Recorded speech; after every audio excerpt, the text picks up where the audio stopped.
नमस्कार, मी VR काकणे, सम्राट चंद्रगुप्त मौर्य शासकीय औद्योगिक प्रशिक्षण संस्था अकोला येथे कोपा व्यवसायाला कार्यरत आहे। आपण आज पाहणार आहोत MySQL लँग्वेजचा इन्स्टॉल करणे, उपयोग आणि कमांड रन करणे। चला तर पाहूया MySQL। तर MySQL मध्ये आपण पाहणार आहोत RDMS। MySQL हे रिलेशनल डाटाबेस मॅनेजमेंट सिस्टीम आहे आणि हे ओरॅकल या कंपनीनं डिझाइन केलेलं आहे। त्यानंतर आपण पाहू डाटाबेस। तर डाटाबेस म्हणजे काय? तर database is an collection of an structure information, जसे की स्कूल अटेंडन्स, डीमार्ट, यूट्यूब। स्कूलचा अटेंडन्सचा आपण डाटा तयार करू शकतो, डीमार्टचा डाटा तयार करू शकतो आणि यूट्यूबचा पूर्ण आपण डाटा तयार करू शकतो। What is the DBMS? Database management system. DBMS means database management system are a software. It is used to store, retrieve, run and queries on data. तर DBMS हे CRUD ऑपरेशनवर कार्य करते। जसे की क्रिएटमध्ये आपण डाटा तयार करू शकतो, रिट्राईव्ह किंवा रीडमध्ये डाटा रीड करू शकतो, अपडेटमध्ये आपला जो डाटा आपण तयार केलेला आहे तो जर आपल्याला अपडेट करायचा असेल तर अपडेटच्या कमांडनं आपण करू शकतो, डिलीटच्या कमांडनं डिलीट करू शकतो। ह्या सर्व ज्या कमांड आहे ह्या सर्व कमांड DBMS मध्ये उपलब्ध आहे। त्यानंतर क्युरी। तर क्युरी कशाला म्हणतात?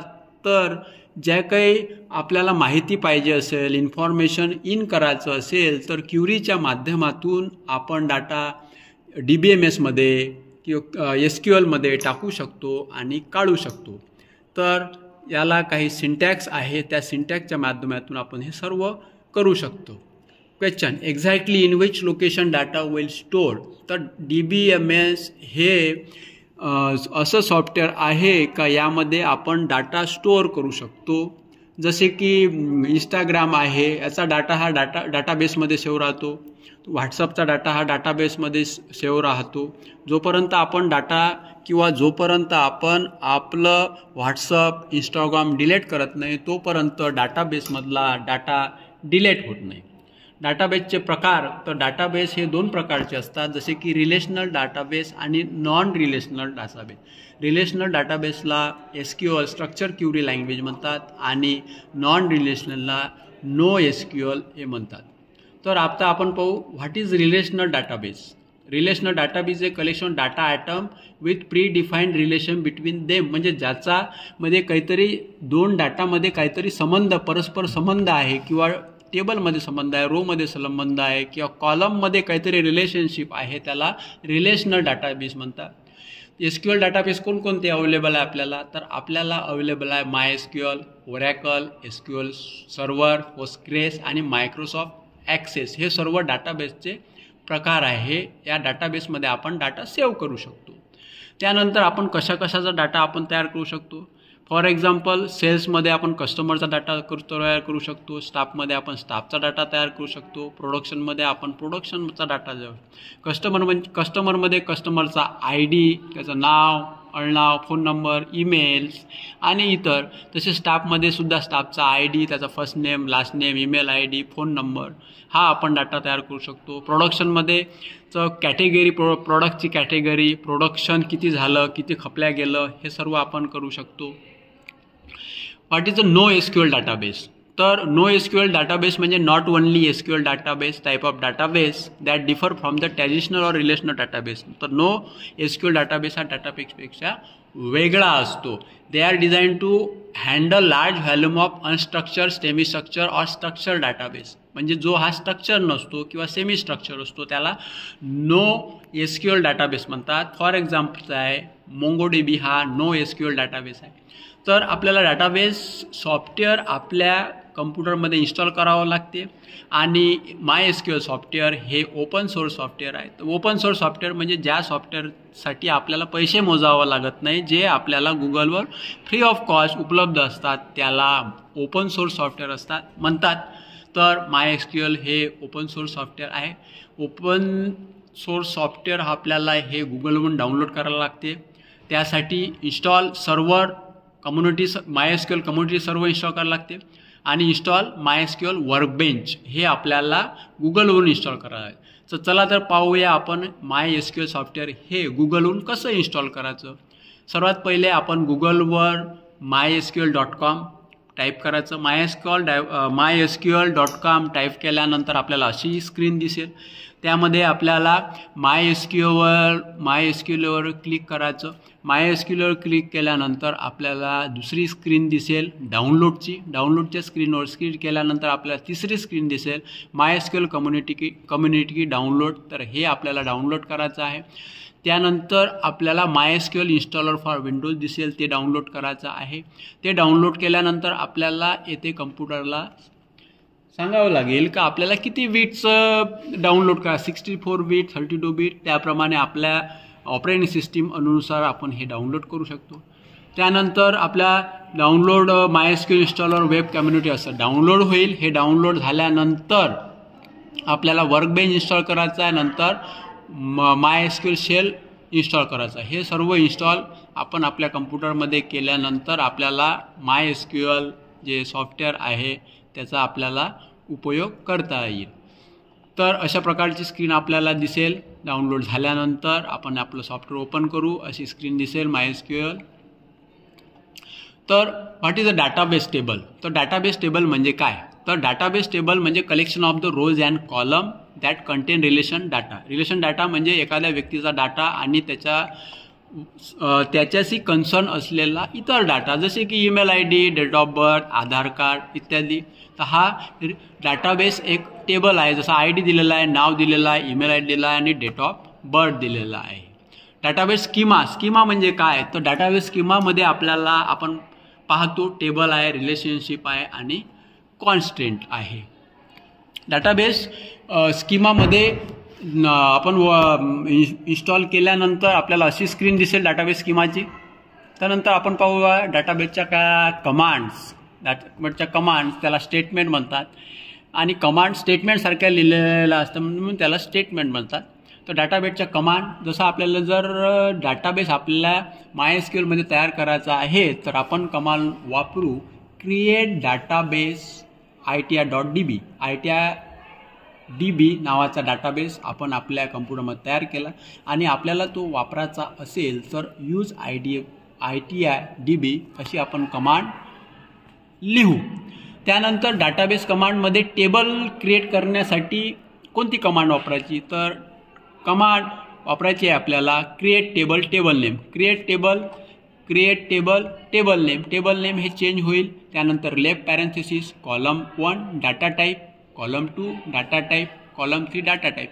आणि हे केस सेन्सिटिव्ह लँग्वेज नाही आहे त्यामुळे याला कॉमा द्यायचा आहे, हे विसरायचं नाही आहे आणि सर्वात शेवटी सेमिकोलन द्यायचे आहे. त्यामुळे आपला टेबल तयार होईल. त्यानंतर कोणकोणते डाटा टाईप्स MySQLमध्ये अवेलेबल आहे. तर MySQLमध्ये डाटा टाईप अवेलेबल आहे स्ट्रिंग, न्यूमेरिक आणि date and time. String means the alphabet written in double quotation mark is known as string. 0 to 9 numbers. Date and time सुद्धा डाटा टाईप आहे. आपल्याला जर आपल्या SQLमध्ये डेट अँड टाईम मेन्शन करायचा असेल तर तो डाटा आपल्याला मेन्शन करावा लागतो. त्यानंतर इतर डाटा टाईप स्ट्रिंगचे डाटा टाईपची पूर्ण यामध्ये लिस्ट दिलेली आहे.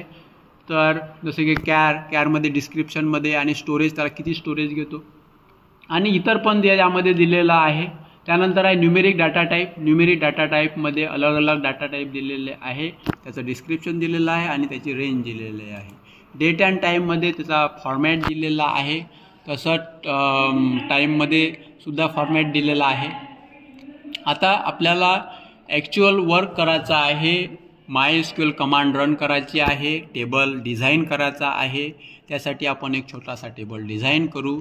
त्यामध्ये आपण MySQLमध्ये कमांडच्या माध्यमातून हा टेबल डिझाईन करायचा आहे. जसं की क्रिएट टेबल ITR युजर्सचा आपल्याला टेबल तयार करायचा आहे. Left parenthesis ID integer unsigned, name varchar त्याची साईज द्यायची 100, कॉमा ईमेल त्याचा डाटा टाईप हेअरकॅर 150 त्याची साईज द्यायची आहे. Password varchar 100, contact varchar 15, address त्याचा डाटा टाईप झाला टेक्स्टमध्ये, डेट ऑफ बर्थचा डाटा टाईप डेटमध्ये आणि जेंडरचा नममध्ये मेल, फिमेल, अदर आणि स्टेटस बुलियन. लेफ्ट पॅरेंथेसिस आणि राईट पॅरेंथेसिस क्लोज करायचा आहे. त्यानंतर MySQLमध्ये आहे इन्सर्ट स्टेटमेंट, इन्सर्ट कमांड. तर इन्सर्ट स्टेटमेंटच्या माध्यमातून, कमांडच्या माध्यमातून जो आपण टेबल तयार केलेला आहे त्यामध्ये आपण डाटा टाकू शकतो, इन्सर्ट करू शकतो. त्यासाठी सिंटॅक्स आहे insert into table name, column 1, column 2, column 3 आणि व्हॅल्यूज आपल्याला पुटअप करायचे आहे. त्यामध्ये व्हॅल्यू 1, व्हॅल्यू 2, व्हॅल्यू 3. त्यानंतर एक्झाम्पल पाहूया आपण इन्सर्ट स्टेटमेंटचं. जसे की इन्सर्ट इंटू युजर्समध्ये आपल्याला काही नावं आणि एज टाकायचे आहे. जसे की insert into user name, age. व्हॅल्यूजमध्ये जॉन डो आणि 13 म्हणजे नेममध्ये जॉन डो जाईल आणि एजमध्ये 30 जाईल. दुसऱ्या एक्झाम्पलमध्ये insert into user name, age. व्हॅल्यूजमध्ये आपण 3 व्हॅल्यू टाकलेले आहे. अलाइस 25 हे एज आहे, बॉब नाव आहे, 28 एज आहे, चार्ली. त्यानंतर सिलेक्ट कमांडच्या माध्यमातून आपण जो डाटा त्यामध्ये टाकलेला आहे, डाटा जो भरलेला आहे तो डाटा आपण रीड करू शकतो, रिट्राय करू शकतो. त्यासाठी कमांड आहे select column 1, column 2 from table name. म्हणजे जो आपण टेबल तयार केला त्या टेबलमधला डाटा आपल्याला रीड करता येईल. त्याचप्रमाणे रिट्राईव्ह सिलेक्ट कमांडच्या माध्यमातून आपण पूर्ण डाटा हा रीड करू शकतो टेबलमधला. सिलेक्ट कमांड वापरत असताना जर आपण काही कंडिशन मेन्शन केली तर त्या कंडिशन अनुसार आपल्याला तो डाटा पाहता येईल. जसे की select star from table name where कंडिशनमध्ये आपण कंडिशन टाकू शकतो. जसे की एज ग्रेटर दॅन 18 असं जर टाकलं आपण तर 18 म्हणजे ज्याचं एज हे 80 किंवा 80च्या वर आहे असंच रेकॉर्ड आपल्याला पाहायला मिळेल. त्यानंतर सिलेक्ट काउंट करू शकतो, ॲव्हरेज करू शकतो, पण फ्रॉम टेबल नेम जो आपण टेबल बनवलेला आहे त्याचा. त्यानंतर आपण ऑर्डर बाय ही कमांड याच्यामध्ये देऊ शकतो. त्यानंतर select star from table name limit 10 म्हणजे एखाद्या याची लिमिट फक्त 10 पर्यंत आपण मेन्शन करू शकतो.